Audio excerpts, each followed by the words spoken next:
আসসালামু আলাইকুম। কেমন আছেন সবাই? আসলে এই যে বিষয়টি নিয়ে কথা বলার জন্য একটা ভিডিও বানালাম। সেটা হচ্ছে আমরা প্রতিনিয়তই প্রতি মাসে বা বছরের বিভিন্ন মাসের কিছু ভাইরাল ভিডিওগুলো দেখে থাকি। তবে সেই ভাইরাল ভিডিওগুলো যারা করে, যাদের ভিডিও ভাইরাল হয়, তারা কিন্তু জানে না যে কাদের ভিডিও ভাইরাল হয়ে যাবে। বিশেষ করে যারা নন কন্টেন্ট ক্রিয়েটর, মানে যারা এই ফেসবুক প্ল্যাটফর্মে কাজ করে না, কিছু ব্যবসায়ী বা কিছু চাকরিজীবী বা মানে বিভিন্ন শ্রেণী পেশার মানুষের ভিডিওটা হুট করে ভাইরাল হয়ে যায় এবং তাদের এই ভাইরালকে কেন্দ্র করে আমাদের বর্তমানে কিছু কন্টেন্ট ক্রিয়েটররা তাদের সেই ট্রেন্ডিং ভাইরাল, অর্থাৎ সে যে ভিডিওটা ভাইরাল হয়েছিল সেই ভাইরাল ভিডিওটা নিয়ে তারা অনেক রকম ভিডিও বানায়। একটা সময় গিয়ে দেখা যায় এক মাস যেতে না যেতে তাদের যে ভিডিওটা ভাইরাল হয়েছিল সেটা চাপা পড়ে যায়। আসলে আমার মতে এই হয়তো তাদের একটা ভিডিও ভাইরাল হয়েছে, এরকম অনেক ভাইরাল পারসন, যেমন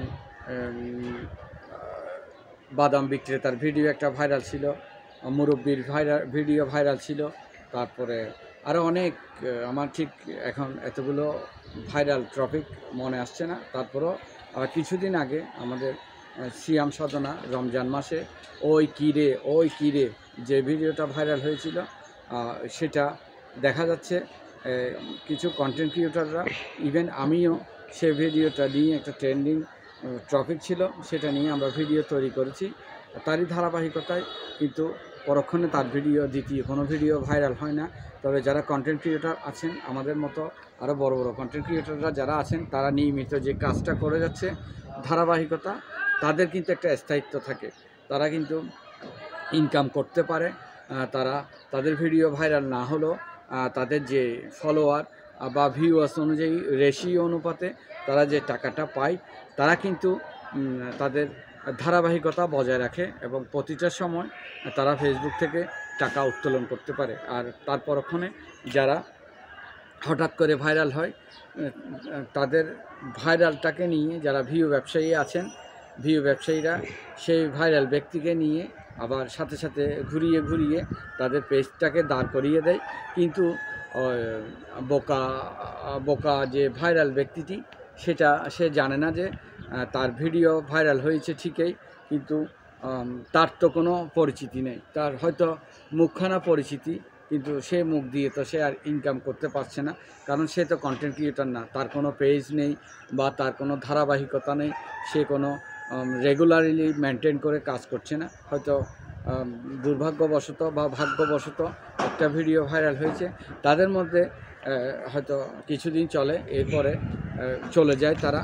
তাই আমি সবাইকে বলবো, ভাইরালের পিছনে না দৌড়ে নিয়মিত আমরা কন্টেন্ট তৈরি করে যাব।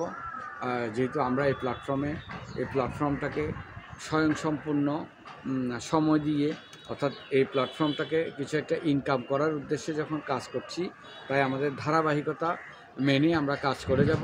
আমরা ভিডিও ভাইরাল না হলেও যে এই আনুপাতিক হারে, অর্থাৎ ধারাবাহিকভাবে আমাদের ভিডিওতে ভিউ আসবে, সেই ভিউ আমরা সুন্দর একটা কন্টেন্ট তৈরি করে ভিডিওগুলো তৈরি করার চেষ্টা করব। সেক্ষেত্রে ভাইরালের চেয়ে আমি মনে করি ধারাবাহিক একটু ভিউ যথেষ্ট ভূমিকা রাখবে।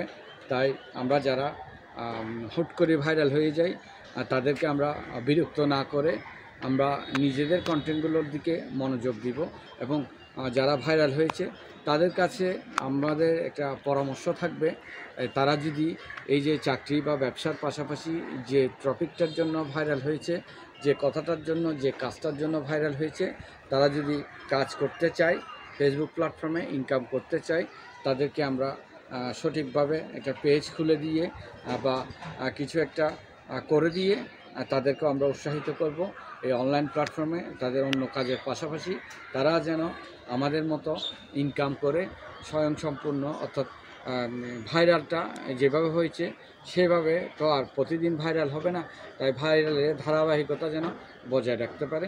সবার উদ্দেশ্যে একটাই মেসেজ, নিয়মিত কন্টেন্ট আপলোড করে যান।